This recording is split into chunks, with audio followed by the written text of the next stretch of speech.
বউ থেকে কি হবে? বউ আমার বললে তোমার সম্মান বাড়বে, এখন দেখছি আমার সম্মান চলে যাচ্ছে। কেন যে সব কিছু বললাম যে তুমি টিকটক করো, সংসারে তুমি সব পুড়ি দিয়েছো।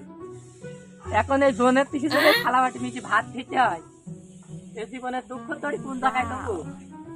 আমার আর চারখানা ছেলে আছে, সে সারাদিন ওই এখন সেই পেলে নুড়োয় না, আমার পকেটটা মেরে নিয়ে গিয়ে সেখানে গিয়ে পেলে নিয়ে গিয়ে লাগাবে। এরম ছিলিপিলি না থাকাই ভালো। বলতে গেলে আমার আবার মারতে চাই, ছিলিপিলিতে হবে না। আর বউ তোমার ভাত বেঁধে যায় না, আমার বেঁধে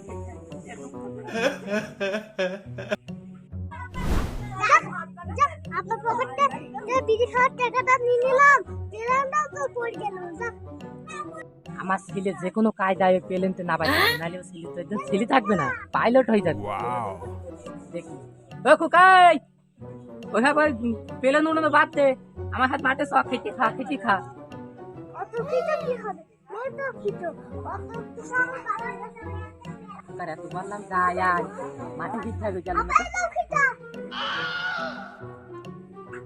ছেলে আমার মারবে না, খেতে খাওয়ার কথা বললাম তো খেতে উঠতে পারছে কেন? যাই আমি করে বুঝি দিতে। এ খোকা, খেতে কি করবি? আবার তুমিই তো বলে খিদে খিদে খাও, খিদে খাও। এই লাও খিদে, অত খুঁজে কি হবে? এ তো কি বললাম আর তুই কি বলছিস?